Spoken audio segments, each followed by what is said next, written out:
Declan Harvey, and these are the top stories in Northern Ireland this evening. Worries for workers and fears of wider shockwaves in Dungannon, where more than 300 factory jobs are at risk. You're not just talking about just one member from the family. There could be 2 or 3 on each shift, whatever the case may be. So it's going to be a massive impact on one household. This former teacher, who's on trial for historic sexual abuse of teenage girls, tells a jury the allegations against him are ludicrous. New figures show tens of thousands of pest complaints were made here since 2020. One Tyrone town is calling for action. I was walking up the entry there. There was a rat come down, and he had to be that size. I thought it was a wee dog, wee terrier, but it wasn't. He had a pigeon in his mouth. 2 former PSNI chief constables express concerns at the cost of legacy compensation cases.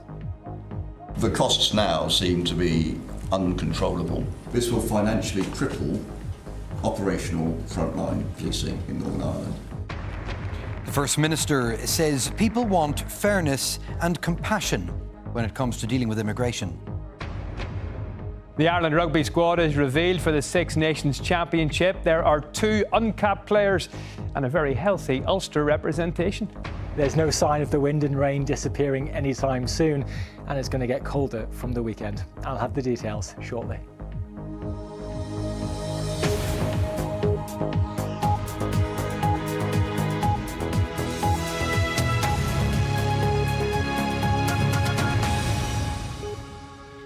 It's Wednesday evening on BBC Newsline. Welcome.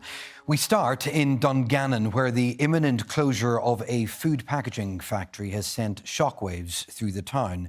That's the warning from the local Chamber of Commerce, which is urging ABP Linden Foods to wind down operations, if they must, gradually, rather than in one immediate full closure. More than 300 workers face an uncertain future this evening. Lindsay Telford has our top story.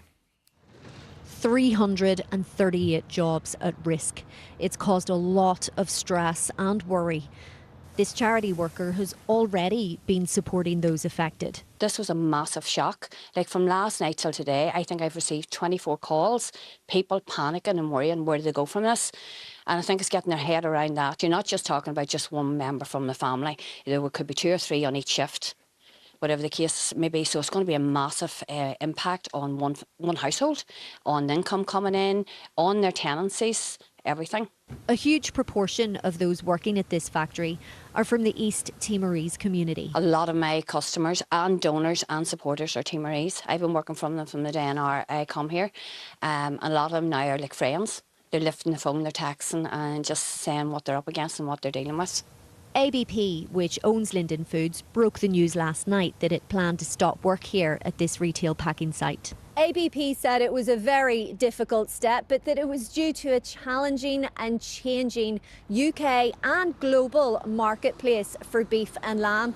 There is another Linden Foods factory not too far from this one, and ABP said it will be unaffected by this announcement. This local councillor who works at that other factory says everyone is nervous across the board. The feeling would be similar. It's trepidation for the future. What does the future hold? Is there security? Now, I know the company have given assurances to the other sites, but again, in the moving marketplace that we're in, who knows? But again, we take the company at their word that those jobs are secure at this time. For those whose jobs are at risk, the company said redeployment could be an option. And another potential glimmer of hope. I've been contacted directly myself by a number of local companies who are saying they're looking staff. So now it's maybe not in the same sector, so there'll have to be a bit of retraining in that take place. But it still is encouraging that there is at least a glimmer of hope there for these people. Perhaps some hope, but a lot of fear and uncertainty. Lindsay Telford, BBC Newsline, in Dungannon. We can speak live to Brian McCauley from the Dungannon Chamber of Commerce. Good evening to you. Tell me more about your fears for the shockwaves, as you've described it, that a sudden closure and loss of these jobs could have on Dungannon. Yeah, it certainly is a shock for us in Dungannon. We didn't see this coming at all. Linden Foods has been going a long time, and It's an important employer. It is a key part of the employment in our area. We do have a strong food industry in Dungannon, but at the same time, we don't want to be losing anybody at all. And those 300 people that are now at risk of job loss, my heart goes out to them. It's a frightening time. It's shocking. And the sooner we get action from our agencies, the government agencies, to come in and give them guidance and support, the sooner that fear will be allayed. Is this out of the blue, or had you seen storm clouds gathering? Not for me. I didn't see anything coming. This is 2026. It's not a nice year, not a nice way to start a year. But the opportunities are there for people. We do have a strong engineering sector. We have other food businesses that perhaps would look at creating employment for these unfortunate people that are facing redundancy. But for me, no, I never seen this coming at all. Just on the issue of finding new jobs, are there, in your view, the job opportunities in Dungannon where 300 out-of-work food workers can be absorbed? Yeah, I personally think so. Now, there is other, as somebody said in your run up to this, that they may have to rethink of another skill, engineering or another sector, food or another company. But yeah, I do believe there is opportunities here. That's not easy. It's not easy to do. And it's frightening for people that are facing this. And for now, I would just say, look, the impact of this is still going on in people's minds, and let that shock settle, and let's see what we can do. I do say to the Linden company, is there any possibility that this could be staggered? Does it have to be right now? Does it have to be sudden? Because this will also impact on the retail sector. It'll impact on the housing rental market. There will be there will be shockwaves from this, okay. And Brian, we want to see a difference.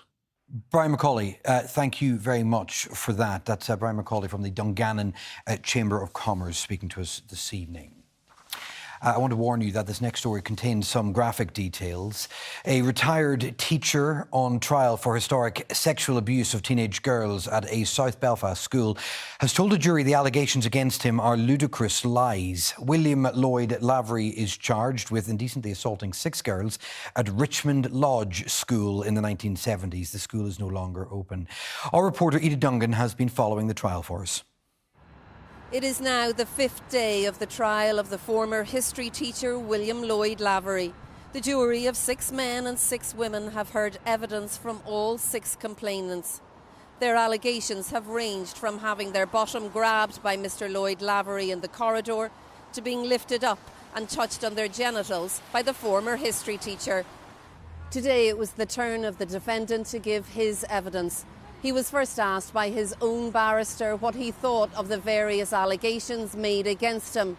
He said, "There is no truth in any of them. They are all completely wrong, completely untrue." It was then the turn of the prosecution to cross-examine the defendant. She questioned him about the allegations that he had pornography on the seat of a car when he had offered to drive a pupil home. He said he didn't do pornography and never had. The prosecution asked if the woman had been telling lies. He said yes.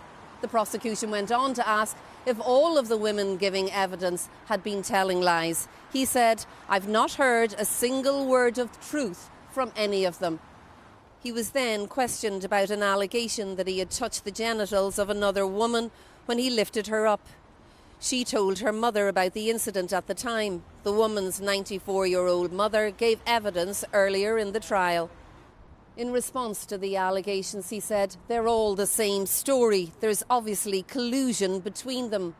Later, the judge asked Mr. Lloyd Lavery if the 94-year-old woman that had come to court to give evidence had been lying.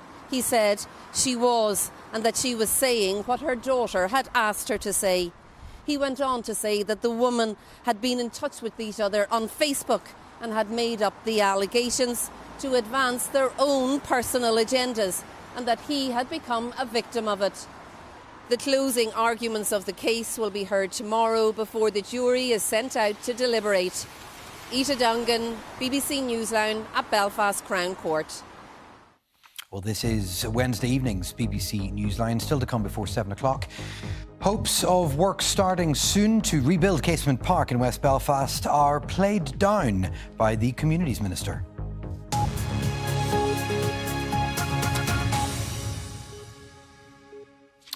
New figures obtained by this programme point to the number of reports being made to our councils and the Housing Executive about rats and other pests across Northern Ireland. Over the last 5 years, it averages out at about 40 a day. That's 66,000 reports overall.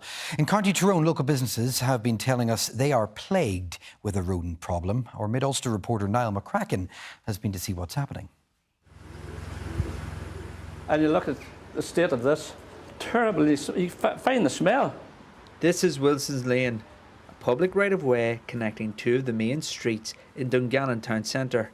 Some local businesses are raising concerns about what they say has been an ongoing problem with rats and pigeon excrement throughout the laneway.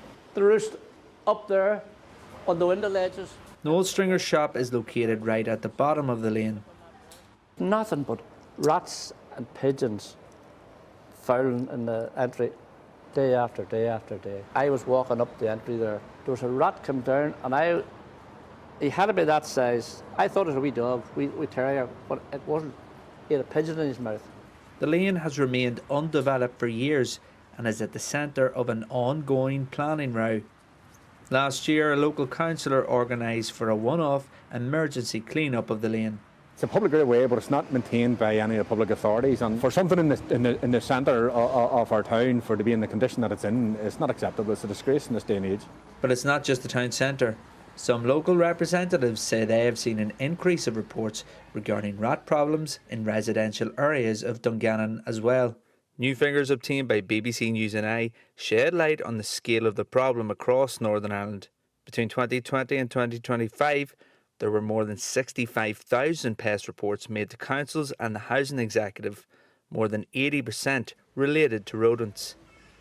Back in Dungannon, Noel Stringer is calling for Wilson's Lane to be cleaned as soon as possible. This is where we're asking people to come and do shopping, walk from one street to the other street. And you can walk down to it and nobody seems to give a damn about us. In a statement the company sent him, which owns and submitted plans to develop the area around Wilson's Lane, said issues such as rodents were entirely predictable given long-term disrepair linked to stalled development. In the meantime, Mid-Ulster Council said it would keep engaging with the owner of the site and encourage the use of robust pest control measures. Niall McCracken, BBC Newsline. So that's Dungannon in the Mid-Ulster Council area. I'm mindful 2 weeks ago we were talking to residents in Strabane who said they were living in rat hell. Let's talk about Belfast though. Councillor Ruth Brooks is chair of the City Hall's Communities Committee, and rats and these kind of issues fall under your remit. Good evening, Councillor. Thank you for your time. How would you describe the rat situation in Belfast? I think Belfast City Council is pretty unique in that we are the only council area that offers a pest control service for free. We're not comparable to other council areas. Belfast was built quite rapidly back in the 1900s, and with that came rows and rows of terraced housing and Victorian infrastructure, particularly in our drains that we are experiencing today. If we didn't offer a free pest control service, I really dread to think how bad the issue would be in our city. I represent an area in East Belfast, and like your previous report, it mentioned we have a lot of unadopted alleyways where there is no owner responsibility. Our service has been fantastic at coming out and baiting drains and dealing with the issues as they emerge. I know the figures indicated that there were about 23,000 responses to pest control last year through that FOI, and that is sort of reflective of where we are as a council. If we didn't offer that service, I really dread, as I said, to think what would happen in our city. But yes or no, the rat situation in Belfast is getting worse as you see it?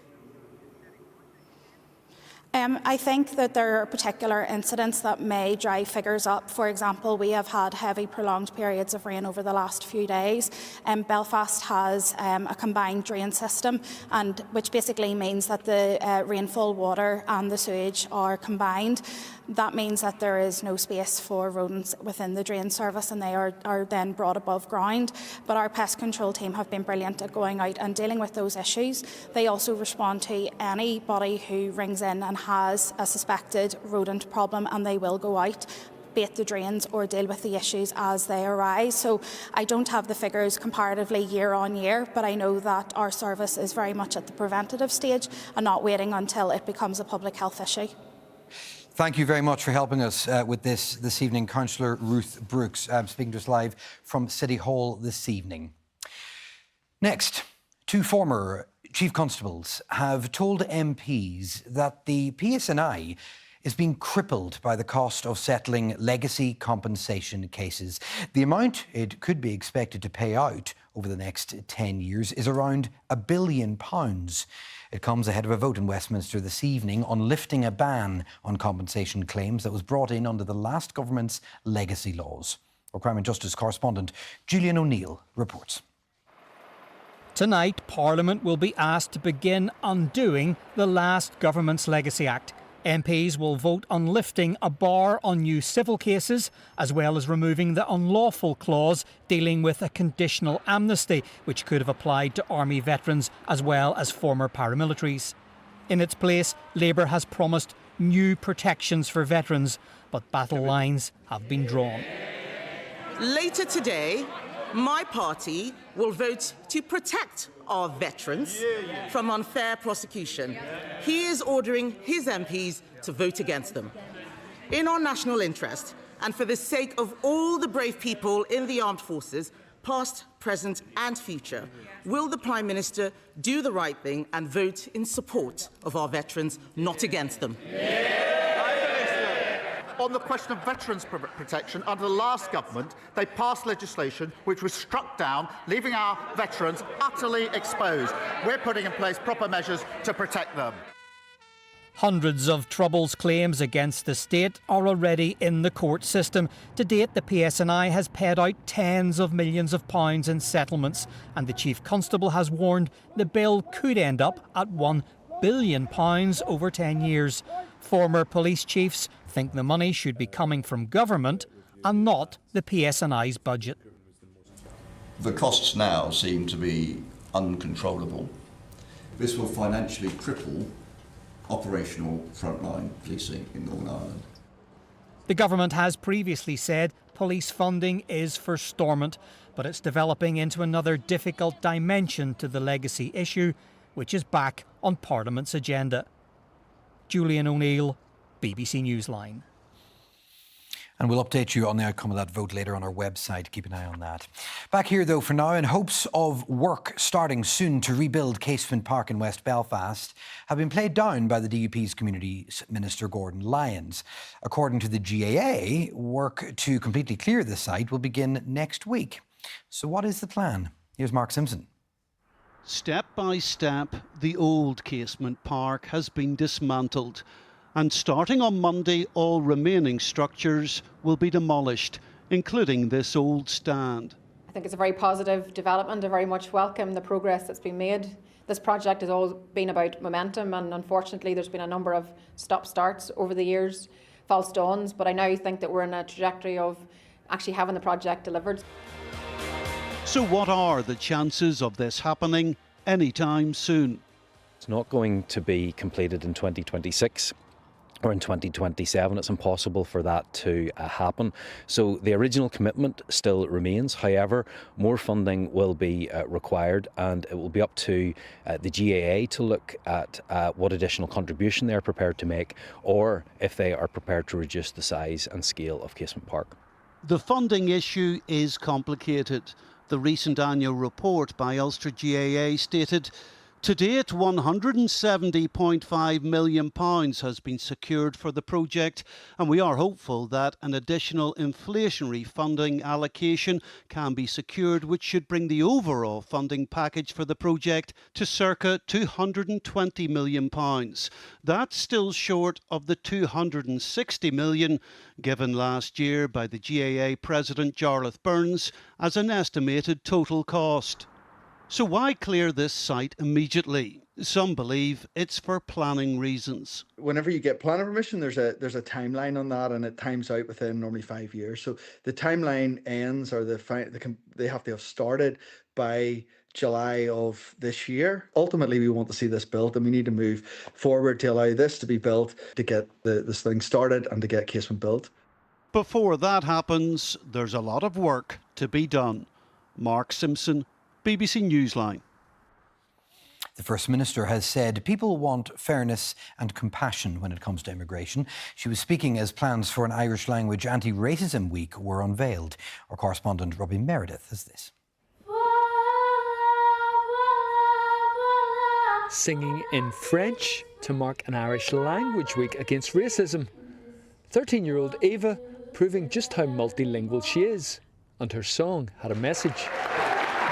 It was about more or less just silence, of getting silenced and just like coming out of your own shell. She joined hundreds of pupils from the Irish medium College Faoirse School in West Belfast to launch a dedicated anti-racism week in the Irish language. It's organised by Sportland na Héireann on Belfast Falls Road. 18-year-old Evie talked about why she felt it was needed. We're living in a world that's becoming sort of concerningly full of hate. I think there's a lot of right-wing rhetoric on the media and online and on social media especially. There's a rise in racism and in all hatred, and I think people are becoming increasingly disillusioned and isolated as well. That was a theme taken up by the First Minister, who spoke alongside the pupils. I think that we all should be concerned where we see any kind of hatred or blaming pockets of people or cohorts of people for problems that we perhaps have in our society. So I think there's more good in our society than there is bad. I think people want fairness, they want compassion when it comes to the issue of immigration. During the Anti-Racism Week, there's due to be a lot of focus, especially on music and sport, with things like basketball tournaments and GAA taster sessions for migrants. A lot of cultures bring a lot of different new things. Like, I mean, we wouldn't have had half the stuff that we have in this room right now if it wasn't for different cultures, and I think it's important that people know about that, especially young people. All the events take place in the first week of February. Robbie Meredith, BBC Newsline. OK, on we go. The Ireland rugby squad for the Six Nations was revealed today. Stephen is here. Who's in? Who's out? Well, the good news for Ulster, Declan, is that there's a healthy representation included by the head coach, Andy Farrell. Nathan Doak is one of two uncapped players in the 37-man squad. The other debutant is Munster's Edwin Idogbu. But there is disappointment for the Ulster captain, Ian Henderson, who is left out. There are 7 Ulster players in all, including back Stuart McCluskey, Jacob Stockdale and Rob Ballacoon, with forwards Tom O'Toole, Nick Timoney and Tom Stewart named. Here's the reaction of former Ireland Grand Slam winner Stephen Ferris. It's been a pretty barren spell for Ulster players, hasn't it, over the last couple of seasons? But with renewed energy, performance has been unbelievable for Ulster over the last 3 or 4 months, and Richie Murphy has got a lot out of his players, and I thought, looking at the squad, that there might actually be 1 or 2 more faces. Looking at that squad today, is that a strong enough squad for Andy Farrell to win the Six Nations with Ireland this year, do you think?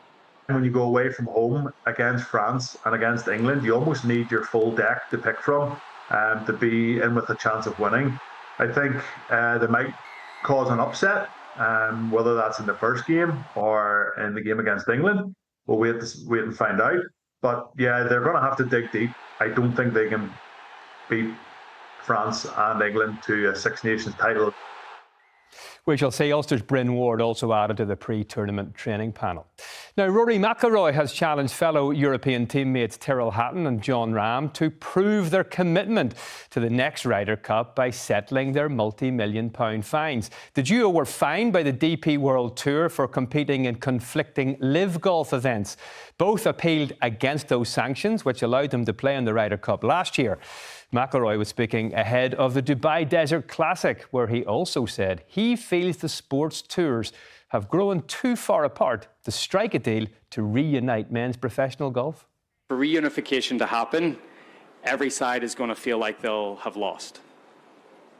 Where you really want every side to feel like they've won, and I think they're just too far apart for that to happen. Yes, I think relationships are better, but at the same time, that doesn't necessarily mean that every organisation won't act in its own best interest. Now, what a special occasion last night for Carrick Rangers Football Club. After 33 years, they secured this impressive piece of silverware by winning the County Antrim Shield. They beat Cliftonville in the final after a penalty shootout. Now, Carrick has a unique strategic alliance with a USA-based fan-owned club, and cheering them on at Seaview were some of their American investors. Here for the first time, Nicola McCarthy reports. It's Carrick's night as they raise aloft the Senior Shield for 2026. They've waited decades for this moment, longer than most of the squad have been alive. In my lifetime, obviously, I haven't won one. A few of our lads were probably playing when the last one, Billy Joe and Hates and stuff. No, like you said, it's brilliant for a club like Carrick to get hands, and hopefully it can kickstart our season a wee bit more, and we can play in the league and hopefully have an Irish Cup run as well and make it a really special season. With the score 1-1 after extra time, it was Carrick's Aidan Steele who showed nerves of steel to convert the all-important spot kick. We sent a lot of people home happy here tonight, and I'm thrilled for everyone at Carrick for the hard work that's on with the board behind the scenes and obviously the players. So it's a great night of celebration. And all of this was watched on by some of the club's American investors. Yeah, and it's cool to see where all the money's going. Obviously, we've made a lot of enhancements to the club, and just thrilled to be a part of it. I mean, really, just to see the evolution of the team, even just in the last several months with the transfer window and the players that we've been able to add, and then to come here and have our first victory in 33 years in the Shield Cup final, absolutely priceless. Very welcome celebrations, but sitting in the relegation zone of the Irish Premiership, the challenge now is to refocus and consolidate their position in the top flight. Nicola McCarthy, BBC Newsline. Yeah, I love that trophy. Now, also last night in the rearranged Irish Cup fifth round tie at the Oval, Glentoran eased past Premier Intermediate League side Strabane Athletic 4-0. Jordan Stewart set them on their way to a sixth round clash with Drummond S Mills of the Northern Ireland Amateur Football League. That tie will be played on February the 7th. Finally, the Belfast Giants, who currently lead the Elite League, are in action tonight. They travel to the Guildford Flames. That's the sport. At least it'll be dry in the SSE Arena tonight. There. Absolutely right. Stephen, thank you. And, you know, today you didn't have to be caught in the spray on the waterfront in Carrickfergus to get absolutely soaked. Everyone got soaked today, didn't they? As Eccles, from the story of this week, there's very little respite to come as well. Hi there, everyone. Look, if you like the wind and rain, you are going to be delighted with this forecast over the next couple of minutes. If you do find a gap in the clouds, though, over the next few days, you might want to stretch your legs on the beach because there won't be much let up from these downpours. Certainly that's the case tonight. As we head into tomorrow, there will be quite heavy at times as well. A thickening cloud tonight, so those overnight lows staying comfortably above zero. No chance of any ground frost tomorrow. So tomorrow itself, looking broadly similar to today. The main difference is we're not going to have those dry conditions that we saw for a time this morning. It's going to be fairly wet from early doors, really. Again, those showers turning quite heavy for a time. Thick cloud, quite dull, murky conditions tomorrow. It's the case right across the island, really. Those top temperatures for us in Northern Ireland of 8 or 9 degrees are going to feel a wee bit cooler if you're out and about because that southeasterly wind that's been with us all week, it remains, and it pulls those temperatures down in real time. So these wet conditions, they stay with us throughout tomorrow night. They will thin out a little bit as we head into the early hours of Friday. Overnight lows tomorrow, again, staying comfortably above freezing as we head into the main bulk of Friday itself.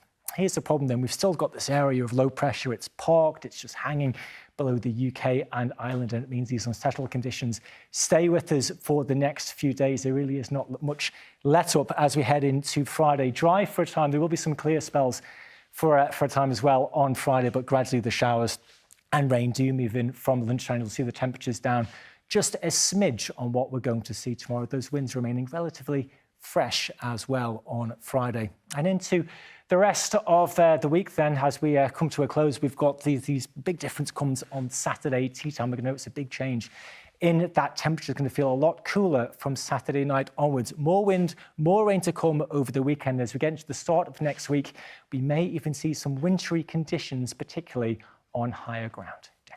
OK, Rick, thank you very much. And that is BBC Newsline as ever. We really appreciate you joining us. We'll update you again here at 10:30, but whatever you have planned this evening, it's the traders, isn't it? Enjoy your evening. Bye-bye.